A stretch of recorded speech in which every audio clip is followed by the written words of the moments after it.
Tammileru reservoir కి వరద నీరు భారీగా చేరుతోంది. ఏలూరు శనివారపేట కాజ్వే మీద నుంచి వరద నీరు ప్రవహిస్తూ ఉండడంతో అధికారులు అక్కడ రాకపోకలను నిలిపేశారు. దీంతో ఏలూరు దుగ్గిరాల గ్రామాల మధ్య రాకపోకలకు అంతరాయం ఏర్పడింది. తమ్మిలేరు పరివాహక ప్రాంత ప్రజలు అప్రమత్తంగా ఉండాలని జిల్లా కలెక్టర్ హెచ్చరికలు జారీ చేశారు. మరింత సమాచారాన్ని మా స్పెషల్ కరెస్పాండెంట్ రవి అందిస్తారు. ఎగువ నుంచి వస్తున్నటువంటి భారీ వర్షాలకు తమ్మిలేరుకు భారీగా వరద నీరు వచ్చి చేరుకుంటుంది.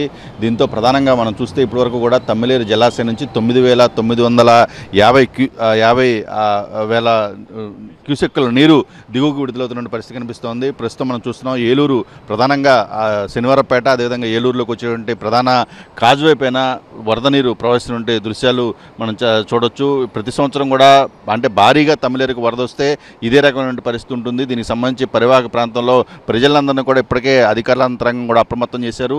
ఈ కాజ్వేకి రెండు వైపులు ఉన్నటువంటి అటువైపు దుగ్గిరాల వైపు శనివారపేట వైపు అదేవిధంగా ఏలూరు వైపు కూడా రాకపోకలన్నీ కూడా ప్రస్తుతం నిలిపివేసినటువంటి పరిస్థితి. మనతో ప్రస్తుతం ఆర్డీఓ ఉన్నారు. సార్ చెప్పండి, ఎలాంటి చర్యలు తీసుకుంటున్నారు? తమ్మిలేరుకి సంబంధించి వరద ప్రవాహం అంటే వర్షాలు వస్తే ఇప్పుడు మళ్ళీ వరద పెరిగే అవకాశం ఉందా? ఇప్పుడు ప్రజెంట్ ఏంటి సిచ్యువేషన్?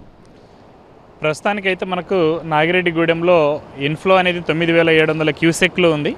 9,700 క్యూసెక్లు ఇన్ఫ్లో ఉండటం వల్ల తప్పనిసరి పరిస్థితిలో మనం 9,250 క్యూసెక్ల వాటర్ను దిగువకు విడుదల చేయడం జరిగింది. ఈ నాగిరెడ్డిగూడెం నుండి విడుదల చేసినటువంటి వాటరు ఈ పెదవేగి అదేవిధంగా ఏలూరు అర్బన్ మండలాల్లో కొంతవరకు ఏలూరు రూరల్ మండలంలో ఈ యొక్క తమ్మిలేరు అనేది ప్రవహిస్తుంది.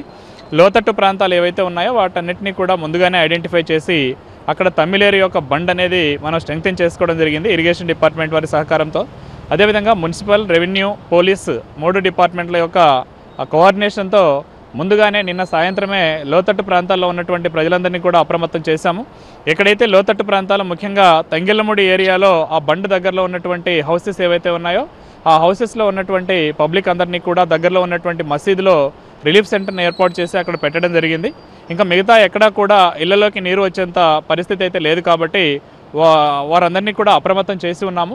ఒకవేళ ఈ యొక్క ఇన్ఫ్లో అనేది ఇంకా పెరిగి ఎక్కువ మొత్తంలో నీరు విడుదల చేసే పరిస్థితి ఒకవేళ వచ్చినట్లయితే ఇంకా సాయినగర్, ఎస్ఎంఆర్ కాలనీ అదేవిధంగా ఈ కొమడవోలకు సంబంధించినటువంటి ఇందిరమ్మ కాలనీ ఇటువంటి ప్రాంతాల్లో ఉన్నటువంటి ప్రజలందరినీ కూడా అవసరమైన చోట రిలీఫ్ క్యాంప్స్ని ఏర్పాటు చేసి అక్కడికి తరలించడానికి ఏర్పాట్లు చేసుకున్నాం. అంత మున్సిపల్ కమిషనర్ ఉన్నారు.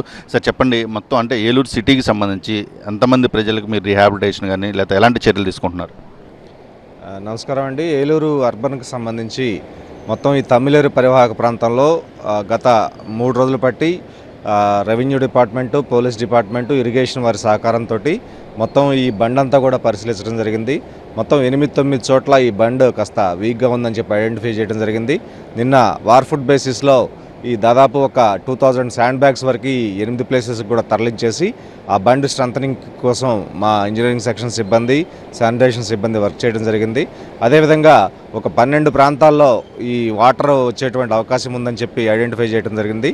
ఆ సచివాలయ సిబ్బందితోటి ఆ ప్రాంత వాసులందరినీ కూడా మైక్ ద్వారా అనౌన్స్మెంట్ ఇప్పించాము.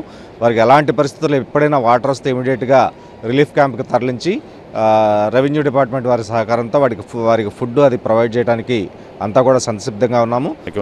రవి, టీవీ 9 ఏలూరు నుంచి.